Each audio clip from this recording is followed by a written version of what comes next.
Hi, skaters.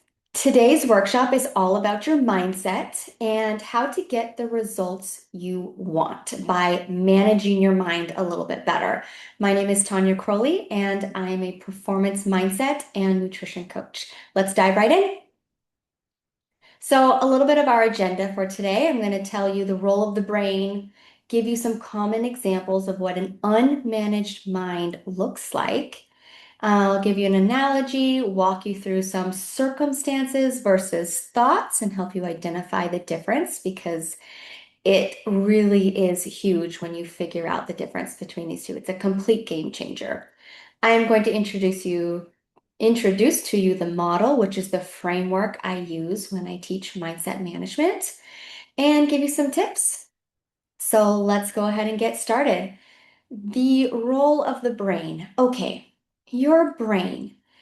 It is constantly scanning your environment to look for threats that might impact your survival. Now, back in the day, it was looking for tigers and other predators, but nowadays it's looking for social pressures or whatever it may be that threatens your safety or threatens your stability in any way. It is naturally wired to be negative.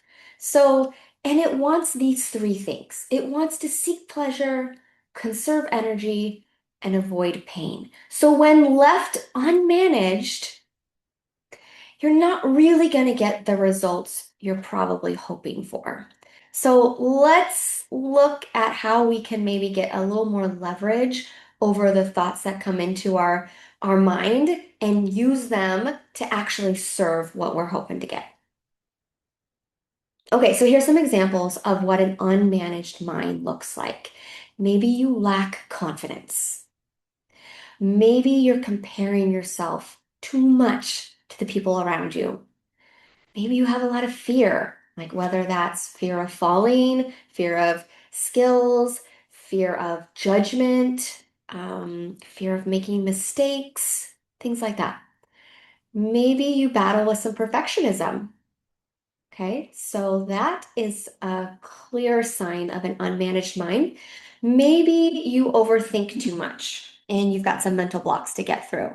Again, these can all be worked through with mind management. So, this is the analogy I like to use.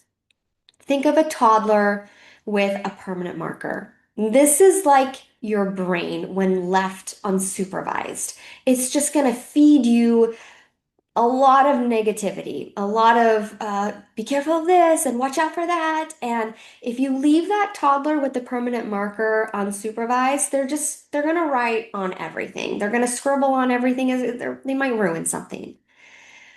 So what we want to do is take that marker away from the toddler. We're gonna have so much more leverage over our results when we learn how to take that marker away and start thinking on purpose, a little bit more intentionally towards what we want as opposed to just trying to avoid what we don't want.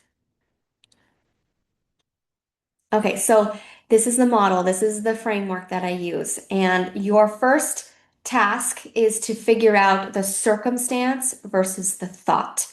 So the circumstance is the facts of the situation, okay? It's data.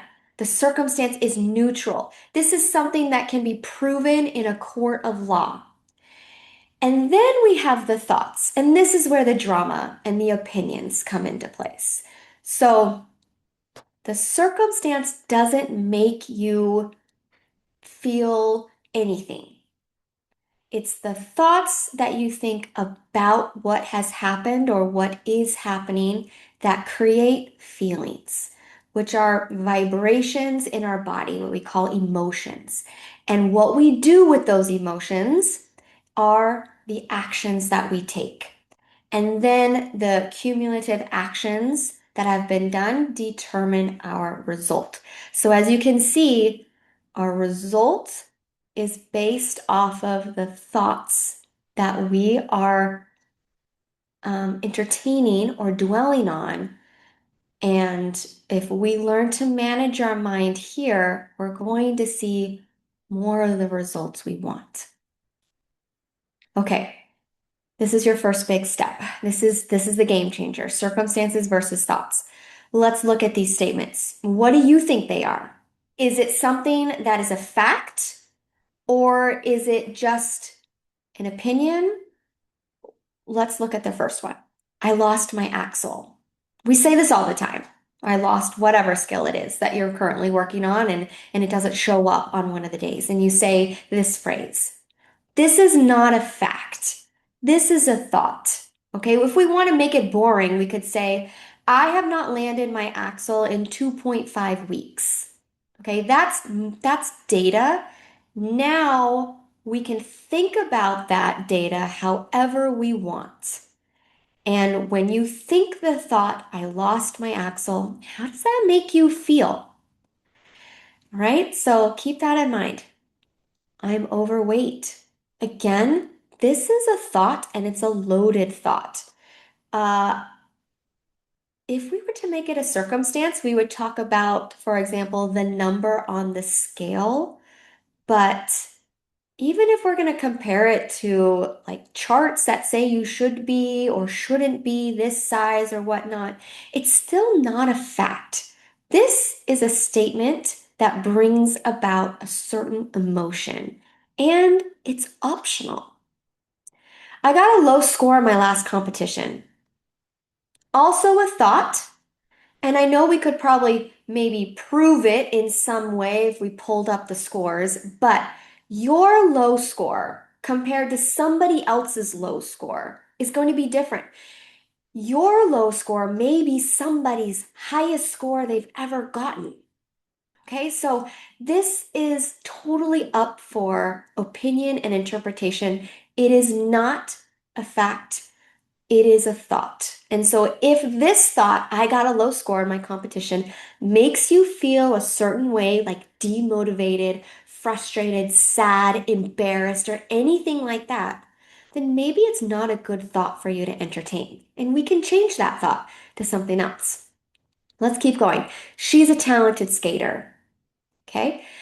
This, another thought, because again, even if we're talking about a senior level skater, someone's version of talent is going to be different from another person's opinion on talent.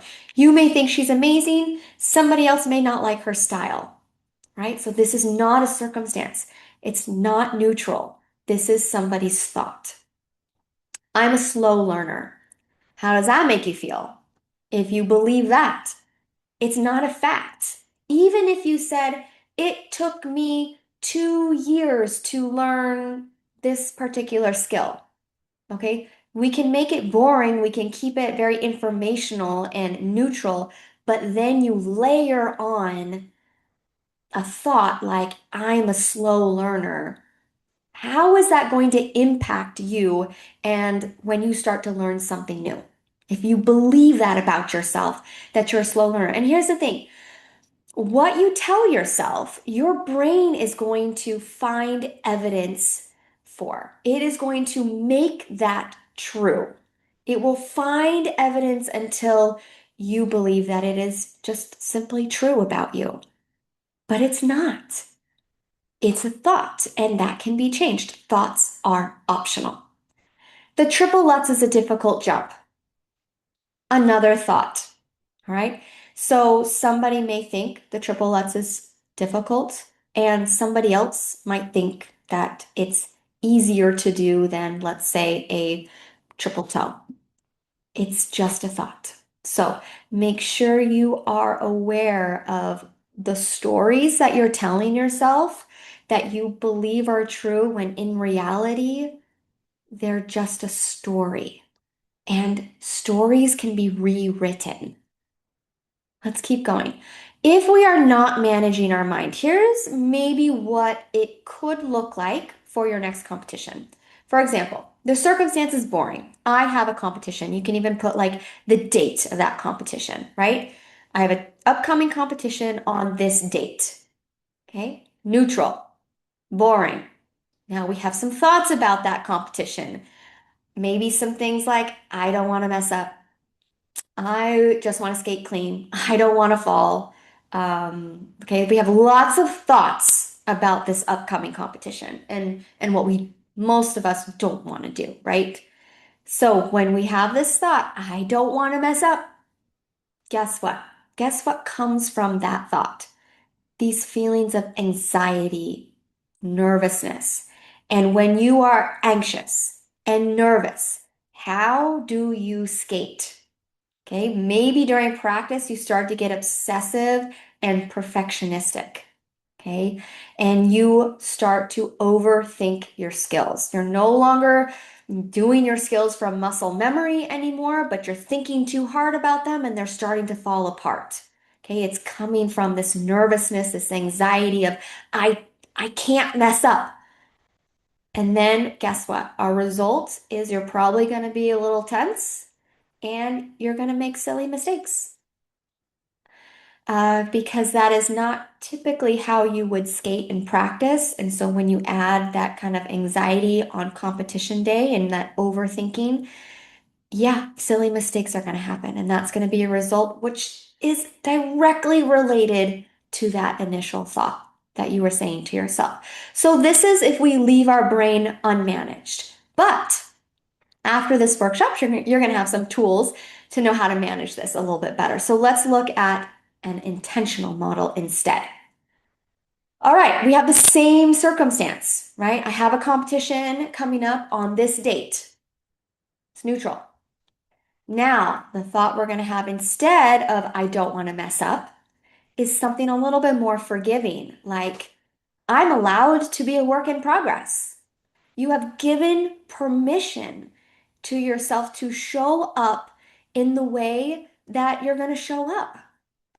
And you're not going to be mad at yourself for that. I'm allowed to be a work in progress because the chances are you're going to have some pretty amazing things that happen in your routine, and there might be some things you're not super proud of or that want to happen. But at the end of the day, it's always a little bit of a 50-50 mash, right? And you can dwell on the negative 50% of it, but remember to give equal airtime to the 50% that did go well, because that is going to give you the energy that you want into your next competition, right? So, from this thought, I'm allowed to be a work in progress, doesn't that just feel more calm? To me, it makes me a little bit more yeah, grounded, like and available to do whatever happens, right? My action from this feeling of calm might be I'm more present in this competition. I might make friends at this competition. I'm not hiding in the corner and with my earbuds in and trying to stay focused and overthinking. I'm actually present. I'm happy. I'm grounded. I'm stable. And then my result from that is I'm not going to beat myself up for mistakes that may be made in my program. I'm going to be okay with me because I'm going to have my own back and I'm allowed to be a work in progress. And I am going to skate better this way because I'm not skating out of fear anymore. So I have a little bit of just some strategies here. Okay, so when you're in your competition and you catch yourself saying what ifs, what if I fall? What if I get a low score? What if I get last place? Okay, these are statements that bring a lot of fear, don't they? Like a lot of anxiety and nervousness. Just change that to this phrase, even if, okay? Even if I fall, then what? Okay? Even if I get last place, then what? So answer yourself. It doesn't have to be this scary, like, what if I don't know what I'm going to do? Answer the question. Even if I fall, I guess I'm going to get back up and finish my program, right? Like you're going to be okay. Like you're going to show your brain that no matter what, like you're going to be okay. And that's very calming and grounding and a better place for you to skate in than what if, what if, what if. Um, we also don't want to necessarily avoid or resist our nerves, okay? And just like band-aid it with toxic positivity. It's not about just like shutting down and be like, oh no, it'll be great. Just be happy. No, this is so fun. If you don't believe it, then and it doesn't feel true to you, then you're going to reject that thought and it's not going to serve you either. The way to getting over your nerves is to go through them, is to support yourself through them. Acknowledge that they're there. And of course, you're nervous, right? You've been working hard. You're only nervous because you care, because you've put in the work. Like that's why you're nervous. So that's totally understandable, right? And it's totally okay. So the more that you can just accept that they're there without pushing them away, but also support yourself in being able to do what you need to do anyways, that's what's going to get you through your nerves. And it's like a muscle that is going to grow stronger with more use. So the more you practice moving through your nerves, the better you're going to get at it. It does take time, but accept and support yourself through that process, and you will get there. And again, you may not remove the nerves completely, but it won't hinder you anymore. They can be there and you can still get great results because you're just not entertaining them as much and you have more leverage over your thoughts and your mindset to get done what you need to get done without it being too distracting. Okay, well, let's see if I hit everything on here. Yes. Okay, so let's talk about your confidence. Confidence is a mindset. All right. Confidence actually comes from your thoughts. We think confidence comes from winning or accomplishments, or praise and validation and high scores. But I promise you, even high-end athletes, top elite athletes, don't feel confident all the time. They still struggle because it comes from your brain. Your brain comes with you at every stage of life. If you don't feel confident now, you're probably not going to feel confident in the future. And the same goes with happiness. If you're not happy with where you are right now at your current level, you're not going to be happy at the top level either because your brain goes with you. And we think it's these external validations that make it so that we can allow ourselves to be confident or allow ourselves to be happy, but that's not the case. We can access confidence and happiness exactly where you're at right now. And I encourage you to find it because your career is going to be so much better for it than needing something to happen in order for you to be happy or confident. Be intentional with your self-talk. It matters. Your inner voice, is it critical? We can change that. Your inner voice can be supportive. It can be loving. It doesn't have to be critical and judgmental. That is a mindset management issue. And the more you flex that muscle, that mindset management muscle, the better you're going to get at it, just like your skills on the ice.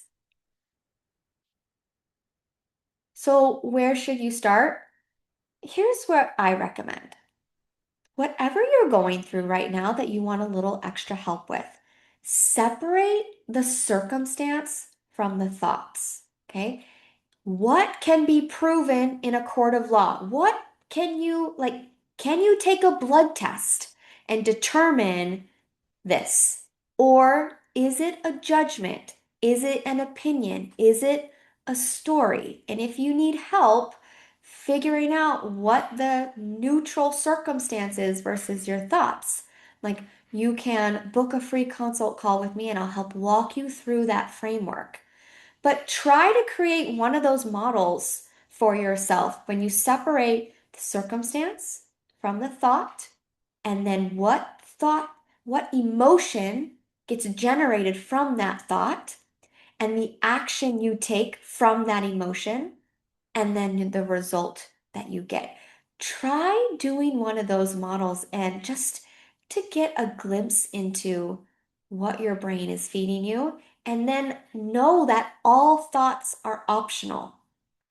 If you can choose any thought you want, you might as well pick one that actually serves you, right? Pick one that helps you grow, not keep you stuck. You can join also my free newsletter, Fuel Like a Skater. I'll give you nutrition tips as well as mindset tips here. And this is where you can find me. So good luck. Practice managing your mind, whether that's during your practice sessions.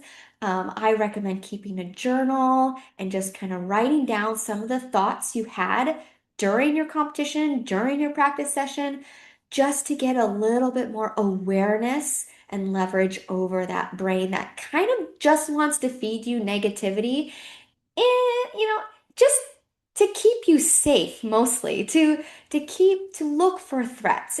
That's its job, and it's okay that it's that way, but we can do better. We can strengthen it in more ways. So I encourage you to do that, and I'll see you next time.